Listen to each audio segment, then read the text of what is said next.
Bien-aimé dans le Seigneur, bonjour. Je voudrais te dire aujourd'hui que tu es bien heureux, toi qui reçois cette parole de la part de notre Seigneur Jésus-Christ. Cette parole que nous devons chaque jour, méditer afin de recevoir pleinement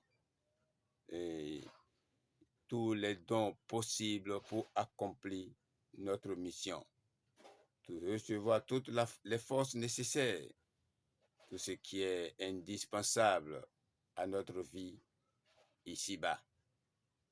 Et l'activité de la 283e publication veut bien nous l'expliquer et nous montrer de quoi il s'agit.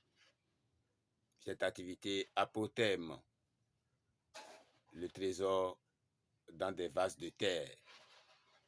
Et les textes du 1er Samuel, chapitre 3, versets 1 à 10, et de l'évangile de Jésus-Christ selon Marc, chapitre 2, 23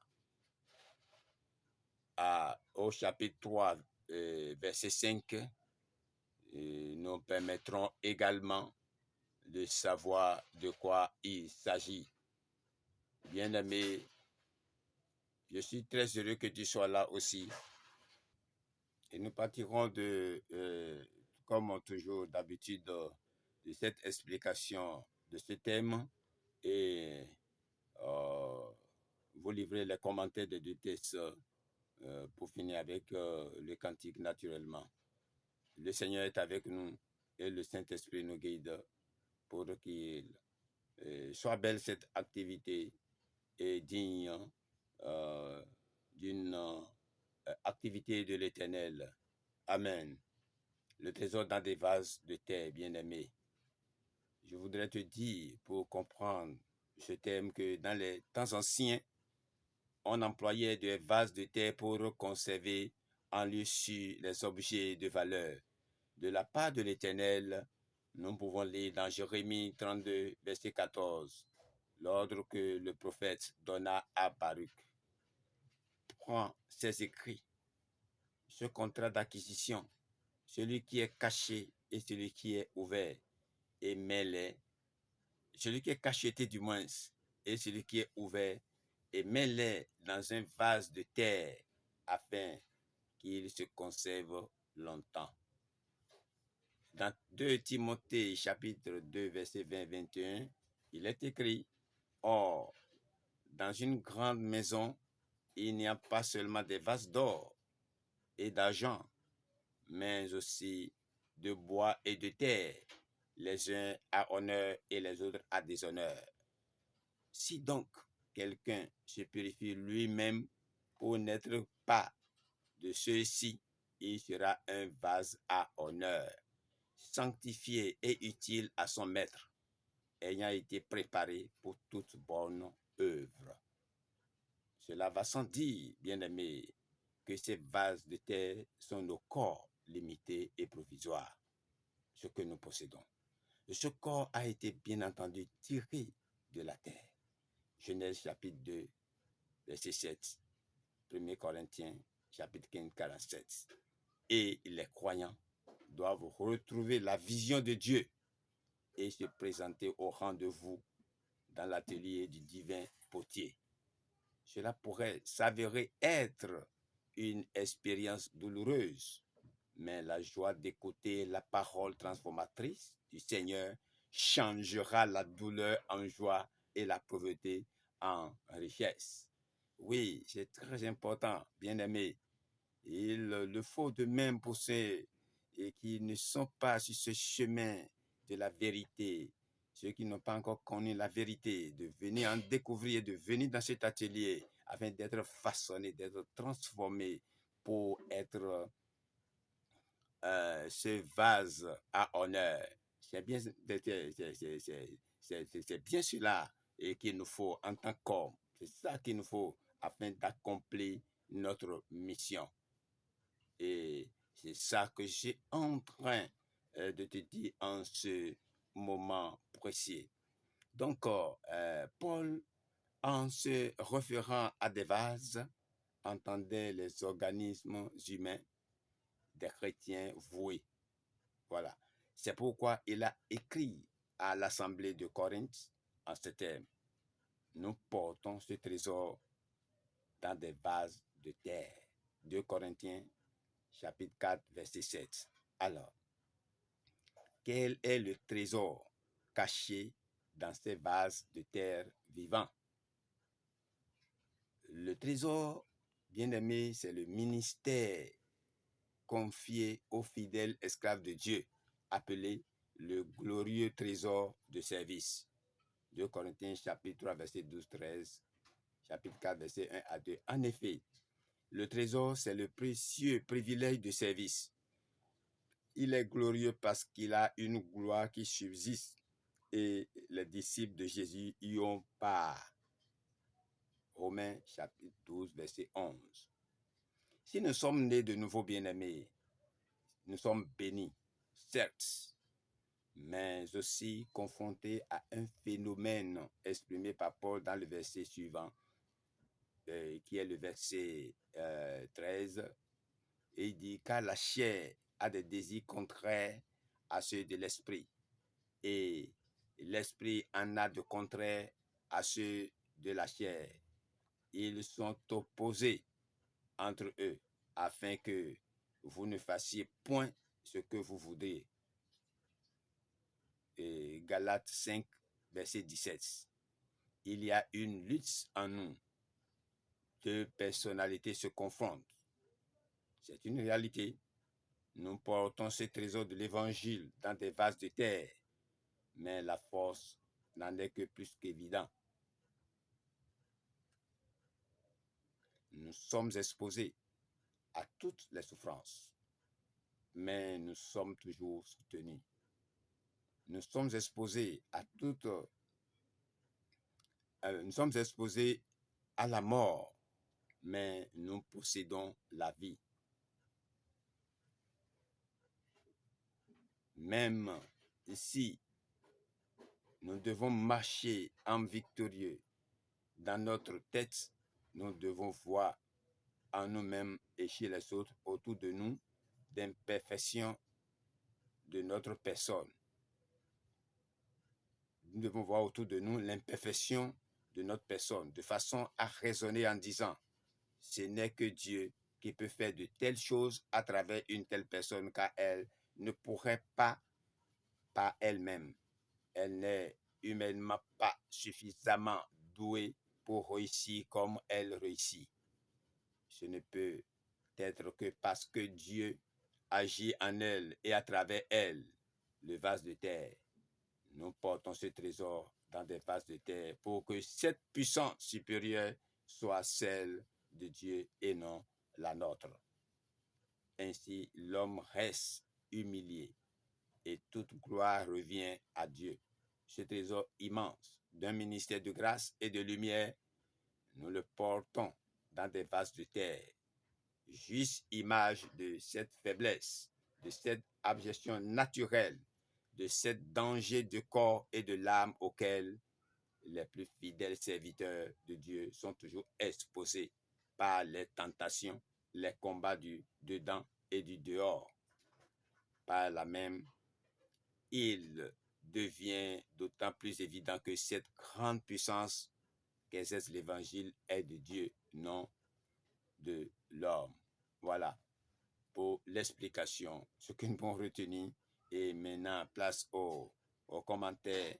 Et le livre 1 Samuel 3, 1 à 10 nous permet de savoir que Samuel a été façonné, a été transformé en des vases à honneur. Et depuis sa petite enfance, Samuel appartenait à l'Éternel et le servait. Mais il lui manquait la connaissance personnelle du Seigneur et la communication de sa parole. Verset 7. On peut posséder le salut, en jouir et pourtant mal connaître pour soi-même la personne du Sauveur. C'était le cas de Job, quand il déclarait « Mon oreille avait entendu parler de toi, mais maintenant mon œil t'a vu ». Job 42, verset 5. C'est probablement le cas de beaucoup de jeunes chrétiens qu'ils demandent au Seigneur Jésus de se faire connaître à eux toujours mieux. Dieu parle, non plus en vision, mais dans son saint livre qui s'adresse à chacun. Lisons-le comme s'il n'avait été écrit pour nous. L'attitude de Samuel est celle que nous avons à prendre chaque fois que nous ouvrons notre Bible. Parle, car ton serviteur écoute. Encore faut-il être prêt à faire ensuite ce que le Seigneur nous aura dit. Oui, cette belle réponse nous invite à nous mettre comme lui à l'entière disposition du Seigneur, en lui demandant comme Saül, aussitôt qu'il a, en lui demandant comme Saul, aussitôt qu'il a été converti, que dois-je faire, Seigneur? Acte 22, chapitre et verset 10. Élie entend toutes les paroles solennelles que lui apporte soigneusement le jeune serviteur. Il est soumis lui aussi. C'est l'Éternel, qu'il fasse ce qui est bon à ses yeux. Verset 18. Voilà ce qu'il nous faut en tant que vase de terre qui contient d'honneur, qui contient de trésors. Et ce trésor, quand vous l'appliquez, vous l'utilisez, et vous l'exercez, vous êtes devenu vase à honneur. Voilà ce que les disciples ont fait dans le second texte, Marc 2, verset 23 à 3 verset 23 et 3, verset 5. D'abord, le verset 22 nous suggère que le chrétien est quelqu'un d'entièrement renouvelé. Si son cœur est changé, s'il est rempli d'une joie nouvelle, son comportement extérieur doit nécessairement s'en trouver aussi transformé. Et on doit reconnaître que tel ou tel est un enfant de Dieu. Mais ce n'est pas le cas pour les pharisiens, que le texte des Internes a dit. Ils blâment les disciples parce qu'ils arrachent les épis le jour du sabbat. L'homme détourne toujours, c'est ça une point ici, l'homme détourne toujours de son but ce que Dieu lui a donné. Le sabbat était une grâce accordée aux enfants d'Israël, mais celui-ci s'en est servi comme d'un jour pour augmenter son esclavage moral. C'est triste. Voyez-vous, c'est ça l'homme. Acte chapitre 15, verset 6 à 12. Voyez-vous, une seconde guérison a lieu dans la synagogue de Capernaum, et c'est de nouveau un jour de sabbat. Chapitre 1, verset 21. À ce malade dont la main est sèche, le Seigneur demande exactement l'acte qu'il est incapable d'accomplir. En commençant par obéir, l'homme donne la preuve de sa foi, et c'est celle qui permet à Jésus de le guérir. Hélas, voyez la dureté du cœur des assistants. Au lieu de se réjouir avec l'homme guéri et d'admirer la puissance du Seigneur, ces hommes méchants prennent prétexte de ce miracle pour chercher à le faire périr. Mais lui poursuit son ministère de grâce, et les foules, y compris des étrangers de Tyr et de Sidon, et même des Édomites, continuent d'affluer vers lui pour l'entendre et trouver la guérison. Puis il met à part 12 disciples et les établit pour être avec lui et pour les envoyer. Jean chapitre 15, verset 16. Être avec Jésus, immense privilège et en même temps condition indispensable pour pouvoir ensuite être envoyé.